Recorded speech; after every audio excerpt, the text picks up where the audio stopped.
মুখ হবে বেশি। যদি কেউ বলে একটা, তাহলে মায়েরা উত্তর দিবে 10টা।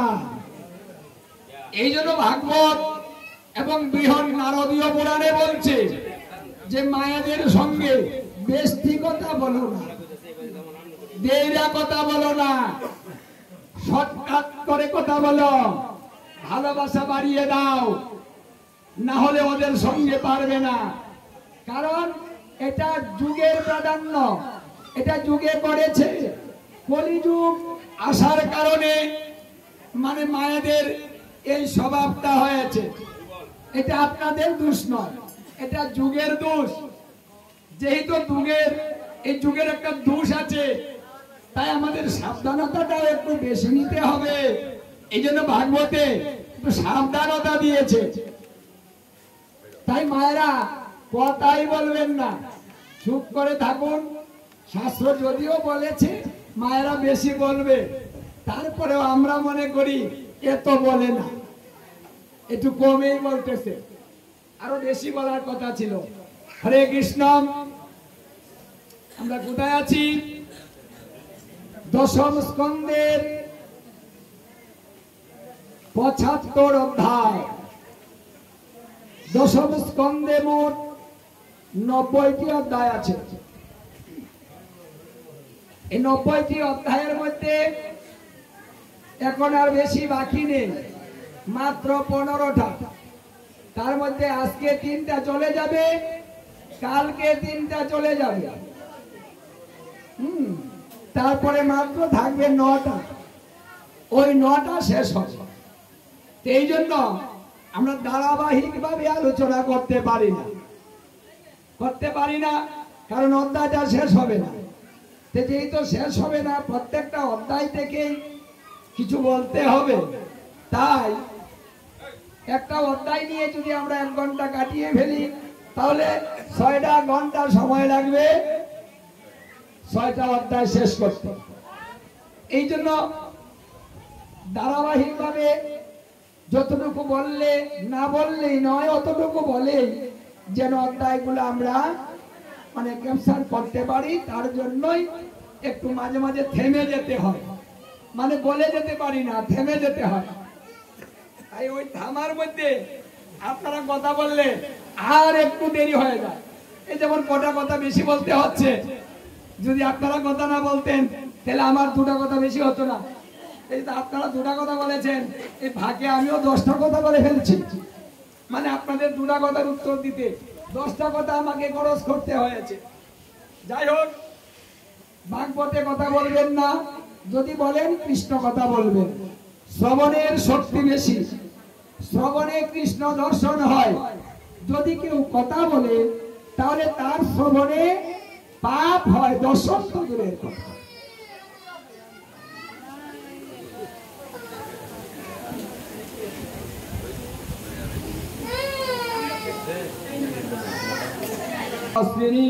কর্মস্থূতং ধৃতং ক্রিয়ারণং সররিষং যথা সৌপতি হতং শিশু আলসকম শালেম রক্ষিণী ঝাসুতং আগতং যদুবিজিতং শঙ্কে জরাসন্ধরং স্ততা। পরীক্ষিত বললেন, শ্রীকৃষ্ণের নরলীলার অঙ্গরূপে এক ঘটনার উল্লেখ করছি। এই ঘটনার সৌর নামক বিমানের অধিপতি শান্ত কেমন ভাবে শ্রী ভগবানের দ্বারা নিহত হলো তা বলব। শিশুপাল সখা শ্রীরক্ষিণী বিবাহে যে শিশুপালের সঙ্গে বড় যাত্রী রূপে এসেছিল, তখন যাদবগণের যুদ্ধে যারা সন্ধ্যাদিকে পরাজিত করেছিলেন, তখন পরাজিতদের মধ্যে সাম্র ছিল। মানে রুক্মিণীকে যখন শ্রীকৃষ্ণ যুদ্ধ করে পরাজিত করে রুক্মিণীকে নিয়ে গিয়েছিলেন, সেই যুদ্ধে সালমন ছিল, তাকেও হত্যা করা হয়েছে। এটা শ্রীকৃষ্ণের বিবাহ লীলার কথা। কারণ শ্রীকৃষ্ণ বিবাহ করেছেন তার মধ্যে রুক্মিণী যার কথা বলা হচ্ছে, রুক্মিণী হচ্ছে শ্রেষ্ঠ। রুক্মিণীকে বলা হয় লক্ষ্মী স্বরূপ, যিনি লক্ষ্মী রাধারানীর অংশ থেকে রুক্মিণী হয়েছে,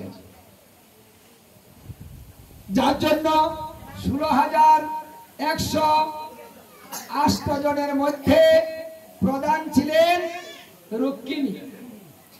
তাহলে কৃষ্ণ কটা বিয়ে করেছে গো? 16,108টা।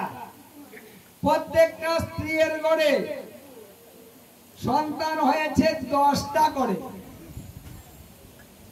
এখন কতগুলো হয়েছে? মানে যদু বংশ 56 কোটিতে পরিণত হয়েছিল, মানে 56 কোটি যদু বংশ, বিশাল বংশ। তাহলে কৃষ্ণের সন্তান, এটা মেনে নেওয়া যায় না। অনেকেই বলে উনি যদি ঈশ্বর হবেন তাহলে ঈশ্বরের এইভাবে সন্তান হবে কেন? আর এতগুলা বিবাহের প্রয়োজন কি ছিল? অনেক প্রশ্ন এখানে চলে আসে। দেখুন, এখানে 16,000 বিপদে ছিল, কৃষ্ণ তাদেরকে বিপদ থেকে রক্ষা করেছে। মানে ভগবান যদি কাউকে রক্ষা করে তাহলে সেই ব্যক্তিগুলো বৃন্দাবন ধাম প্রাপ্ত হয়ে যায়, মানে ভগবানের সঙ্গের সাথী হয়ে যায়। উনি তো আমাদেরও পতি, উনি তো জগতের পতি, মানে সকলের পতি। উনি ইচ্ছা শক্তি প্রয়োগ করেন, আমাদের ইচ্ছা শক্তি নেই, ইচ্ছা করলে কিছু হয় না। আর অনাদি আদি গোবিন্দের ইচ্ছা শক্তি আছে, উনি ইচ্ছা যখন যা করবেন তখন তার সৃষ্টি হয়ে যায়। প্রত্যেকটা স্ত্রী বলেছিল যে আমাদের সন্তানের প্রয়োজন, শ্রীকৃষ্ণ বললেন তথাস্থ, তোমাদের সন্তান হবে। বাহ, এখানে অন্য কিছুর প্রয়োজন হয়নি, শুধু আদেশটা করেছেন যে সবার সমান হবে, কেউ বেশি কম নয়। যাও, তোমাদেরকে আমি 10টা করে সন্তান দিয়ে দিলাম। মানে উনি ইচ্ছা করলে দিতে পারে। আচ্ছা, উনি যদি একবার তাকায় তাহলে অনন্ত কোটি ব্রহ্মাণ্ড সৃষ্টি হয়। কি বলে? মানে যিনি একবার তাকাইলে অনন্ত কোটি ব্রহ্মাণ্ড সৃষ্টি হয়। বিশ্বে যাহা কিছু আছে, ব্রহ্মাণ্ডে যাহা কিছু আছে, সমস্ত কিছু তো তার সৃষ্টি। মানে দৃষ্টি দিয়ে সৃষ্টি করে। মানে ভগবানের সৃষ্টিটা কিভাবে হয়? বলছে দৃষ্টি দিয়ে সৃষ্টি হয়। ভগবানের সৃষ্টি দৃষ্টি দিয়ে হয়। তাহলে দৃষ্টি দিয়ে যদি সন্তানের জন্ম হয় তাহলে ভগবানের দোষটা কোথায়? দোষের গুণে পরিবর্তে কি হয়? গুণটাই বেশি পায়। আমরা কি ইচ্ছা করি যদি বলো যা হয়ে যাবে, তা কি হবে? হবে না। আর সে বললেই হয়ে যায়, তাহলে তার দোষ কোথায়? তা তো সবটাই গুণ। এই জন্য ভগবানের এইসব লীলা নিয়ে কোন সংশয় প্রকাশ করতে নেই। আমাদের মাঝে মাঝে শাস্ত্র অধ্যয়ন করতে এসে অনেকে দ্বিধাদ্বন্দ্বে পড়ে যায়, মানে এটাকে বুঝতে পারে না, সহজে মানতে পারে না, হজম করতে পারে না, বিশ্বাস করতে পারে না। এটা হলো কি করে সম্ভব? এই জন্য শুকদেব গোস্বামী পরীক্ষিত মহারাজকে বলেছিলেন, হে মহারাজ, দশম স্কন্ধ সকলের জন্য নয়। দশম স্কন্ধ অধ্যয়ন করিতে হলে নবম স্কন্ধ পর্যন্ত বিশদ ভাবে হৃদয়ে অঙ্গম করিতে হবে। মানে 9টা স্কন্ধ আগে হৃদয়ে ভালো করে হৃদয় অঙ্গম করতে হবে। ওটা আগে বুঝতে হবে, ভাণ্ড রেডি করতে হবে। ভাণ্ড যখন ভালো হবে, যখন সবকিছু বুঝে ফেলবেন, মন শান্ত হবে, মনে সংশয় থাকবে না, তারপরে সেই ব্যক্তি দশম স্কন্ধে প্রবেশ করিতে পারে, নচেত পারে না।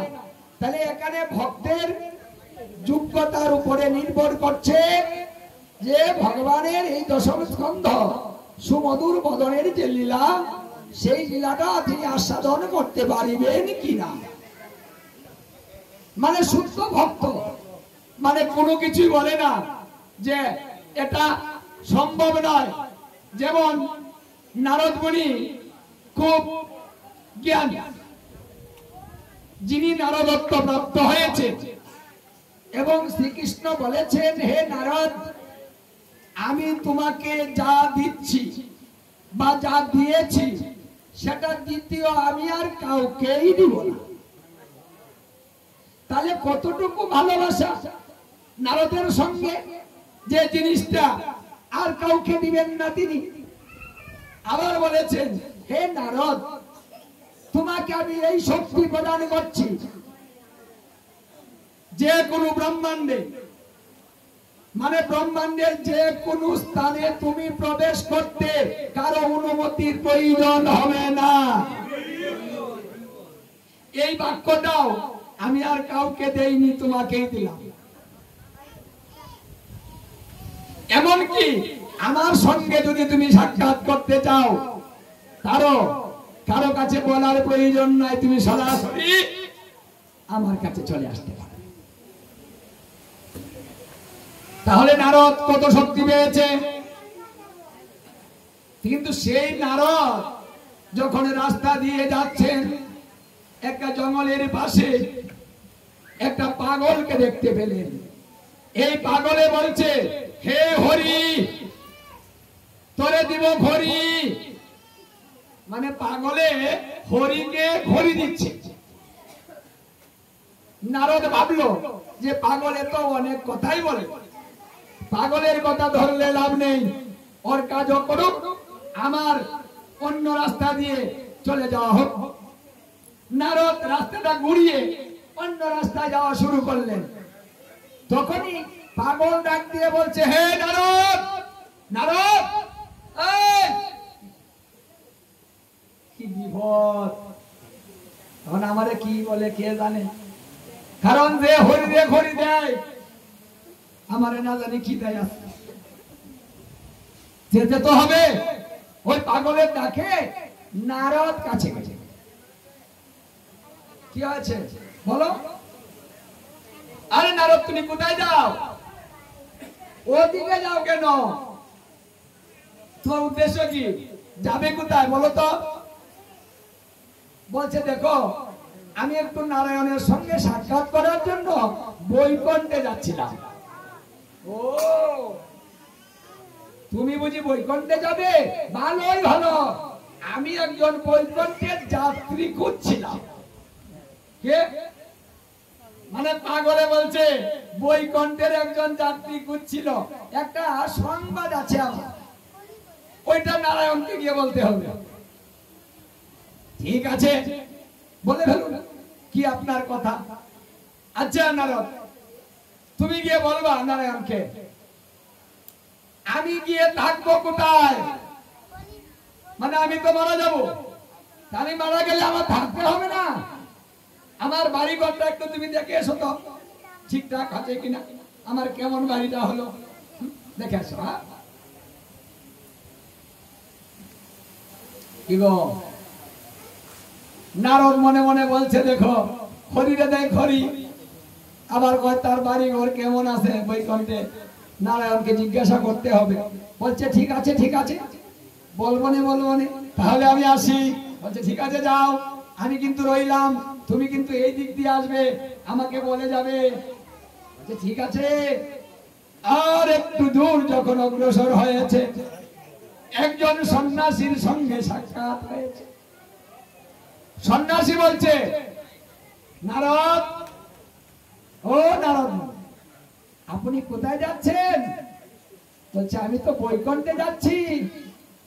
যে বাস ভালোই হলো, একটু দাঁড়ান, আমি আপনাকে একটু প্রণাম করি। সন্ন্যাসী কিছু বলবা? সন্ন্যাসী প্রণাম করেছে নারদ মুনিকে, প্রণাম করে করজোড়ে বলছে, হে মুনিবর, আপনি যখন বৈকুণ্ঠে যাবেন তাহলে নারায়ণ আমার জায়গাটা কোথায় রেখেছে এটাও একটু দেখে আসবেন। আমি ছোটবেলা থেকেই সংসার পরিত্যাগ করে আমি তপস্যার জন্য জঙ্গলে চলে আসি, অদ্যাবধি আমি এখানেই আছি। ঠিক আছে, যাই, জিজ্ঞাসা করবো না। নারদ এই দুইটা সংবাদ নিয়ে বৈকুণ্ঠে গেলেন। বৈকুণ্ঠে যাওয়ার সঙ্গে সঙ্গে নারায়ণ খুব আনন্দিত হলেন। হে নারদ, তুমি আমাকে দর্শন করতে এসেছ, তোমার দর্শনে আমার মন আনন্দে ভরে গেল। কারণ ভক্তকে যদি দর্শন করা হয় তাহলে মনে আনন্দ চলে আসে। কোন ভক্ত যদি আমার ধামে আসে, আজ আমার ধাম পবিত্র হয়ে গিয়েছে তোমার স্পর্শে। মানে ভক্তকে এত উপরে তুলছেন তিনি যে নারদের স্পর্শে বৈকুণ্ঠ ধাম শুদ্ধ হয়ে গেল। এটা কি অশুদ্ধ ছিল? না, মানে ভক্তের মর্যাদা বাড়ানোর জন্য ভগবান এমন কথা বলে। মানে এত মূল্য ভক্তের, এইভাবে তিনি ভক্তের মর্যাদা দিয়ে বোঝা।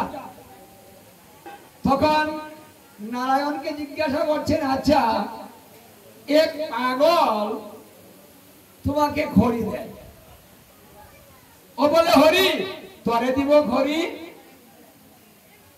আবার বলে দিয়েছে তার জায়গাটা কেমন, কোথায় রেখেছ, আমাকে দেখে যেতে হবে, আবার গিয়ে বলতেও হবে। একই কথা এক সন্ন্যাসীও বলে দিয়েছে তার জায়গাটা কেমন। তাহলে দুজনের জায়গাটা একটু আমাকে দেখিয়ে দাও তো, আমার গিয়ে বলতে হবে তো। বলছে ঠিক আছে, আসো দেখাই। নিয়ে গেলেন, নিয়ে দেখেন যে চতুর্দিকে পুষ্প ঘেরা সুন্দর এক মন্দির, অনেক দাসী নিয়োজিত, কাঠ পালং রেডি, সেবা রেডি, কেউ জল নিয়ে দাঁড়িয়ে আছে, কেউ পাকা নিয়ে দাঁড়িয়ে আছে, কেউ বা মালা গিচ্ছে, কেউ ফুল ছয়ন করছে, কেউ বা সুন্দর করে বিছানাটা সাজিয়ে দিচ্ছে। কিন্তু ওখানে থাকবে কে? মানুষ নাই। বলছে নারদ, আচ্ছা এই বাড়িটা তোমার কাছে কেমন লাগছে? বলছে খুব সুন্দর বাড়ি তো। মানে বৈকুণ্ঠের বাড়ি যদি এমন সাজানো বাড়ি হয় তাহলে সেই বাড়িটা কেমন হতে পারে? আমাদের বাড়ি যদি একটু সাজাই কত সুন্দর হয়ে যায়। আর স্বয়ং ভগবানের ধাম সেখানে সাজিয়েছেন কার জন্য? ভক্তের জন্য। ভগবান নিজের হাতে বাড়ি সাজিয়ে এইভাবে অপেক্ষা করে থাকে আমার ভক্ত কবে আমার কাছে আসবে।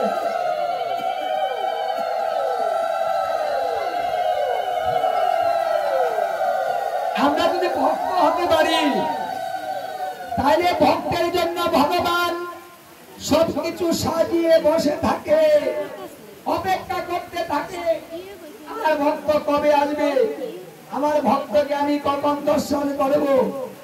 ভক্তকে ভগবান এত ভালোবাসেন যে সমস্ত কিছুর উপরে ভক্তকে স্থান দিয়ে থাকেন। নারদ, তুমি যে প্রথমে কথাটা বলেছ যে আমাকে ঘড়ি দেয়, আমি সেই পাগলের জন্য এই বাড়িটা করে রেখেছি। পাগল এসে এখানে থাকবে। পাগলের বাড়ি এত সুন্দর যে তোমাকে ভজনা করে না, তোমার নামটা ভালোভাবে নেয় না, যে তোমাকে খড়ি দেয় তাকে তুমি এত সুন্দর বাড়ি দাও। বুঝতে পারলাম না বিষয়টা।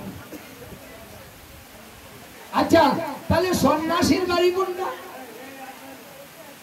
সন্ন্যাসীর বাড়ি দেখিয়ে দিলেন যেখানে মানুষ বসবাস করতে পারে না, এমন একটা স্থানের মধ্যে সন্ন্যাসী বসবাস করবে। এখানে সন্ন্যাসী থাকবে, এখানে সন্ন্যাসী, আর ওখানে পাগল যে তোমাকে ভালোবেসে সংসার ত্যাগ করেছে, জীবনের সমস্ত কিছু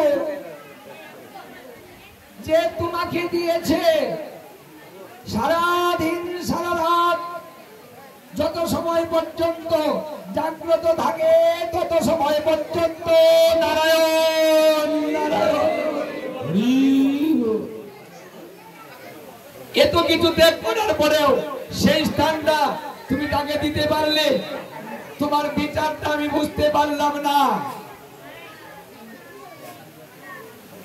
বলছে নারদ, তুমি বুঝতে পারলে না তো?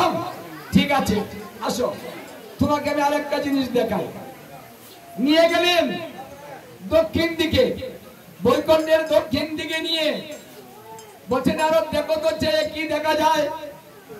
নারদ চেয়ে দেখে যে একটা মাটির মধ্যে একটা সুই দাঁড়া করিয়ে রেখেছে। একটা হাতি দৌড়ে এসে ওই সুইয়ের ছিদ্র দিয়ে ভিতরে ঢুকে ও পারে যায়। মানে একবার এপারে আসে, আরেকবার ও পারে যায়। হাতির কাজ সুইয়ের ভিতর দিয়ে যাওয়া আইসা করা। আচ্ছা এইটা কি করে সম্ভব? বলছে হে নারায়ণ, এটা কি সত্যি? কি দেখছি আমি? ছোট্ট একটা সুই, তার ভিতর দিয়ে এত বড় হাতি কেমনে গেল? এই বাবারা মায়েরা, এই হাতি কেমনে দেয়?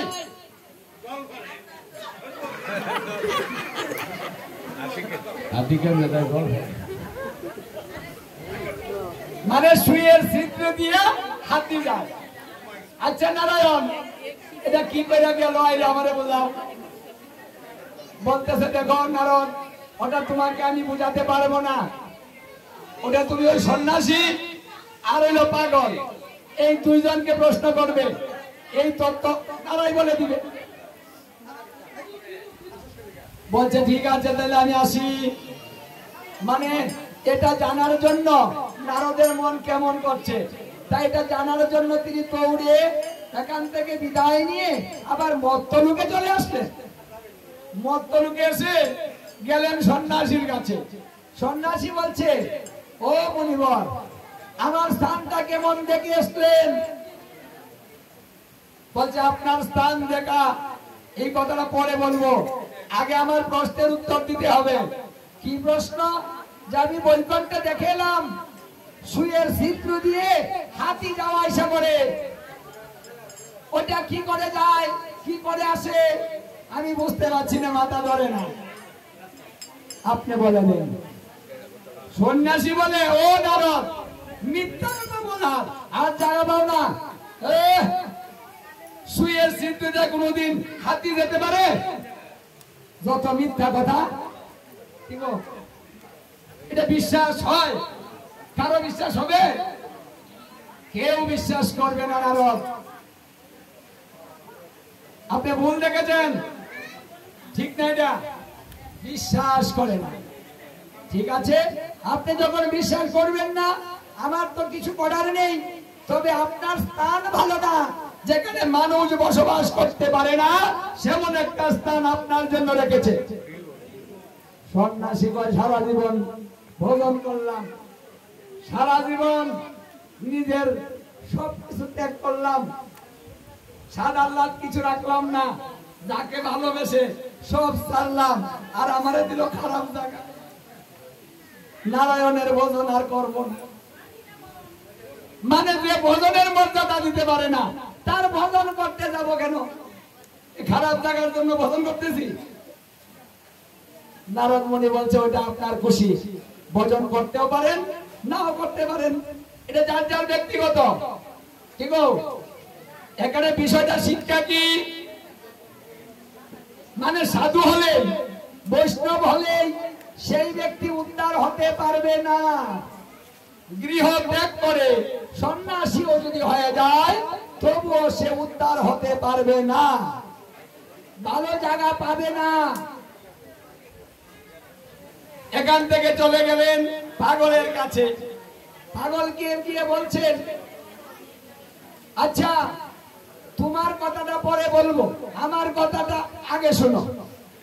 আচ্ছা সুয়ের ছিদ্র দিয়ে হাতি কেমনে যায় আসে, এই উত্তরটা আগে আমাকে দাও, বুঝাও, তারপরে তোমারটা আমি বলে দিব। বলছেন আরব, তুমি না জ্ঞানী, জ্ঞানের দ্বারাতে কিছুই বুঝতে পারো না। এই তোমার ভজন, এটা একটা সাধারণ বিষয়। মানে সুয়ের ছিদ্র যে হাতি যাবে আসবে, এটা কোনো বিষয়ই না।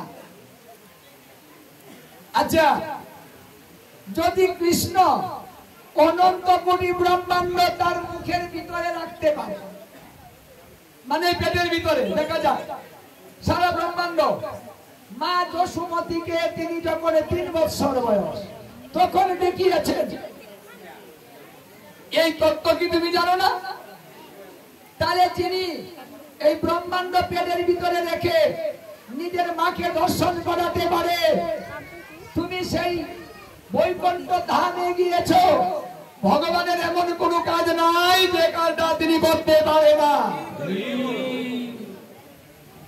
শুধু বিশ্বাসের প্রয়োজন।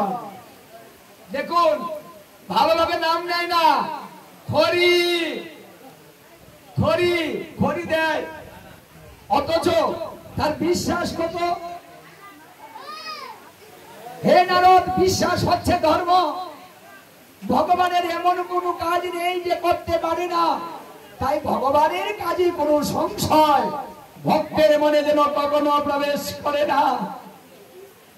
যে কাজটাই করবে তার মধ্যে বিশ্বাস স্থাপন করবে। যার বিশ্বাস নাই, অনন্ত কোটি কাল যদি করে সাধন ভজন, তবুও না পাইবে সে ব্রজেন্দ্র নন্দন। যদি বিশ্বাস না থাকে কিছু লাভ করতে পারবে না।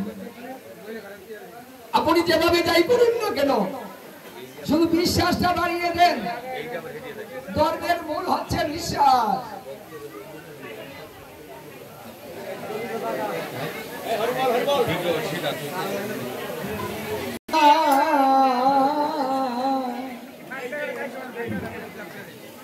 হইয়া যাই রে ভাই রে নিতা,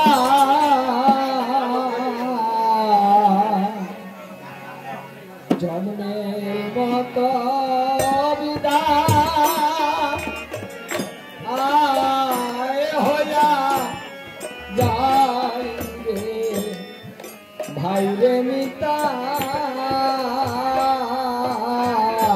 পাশে দাও কে আস্তে আস্তে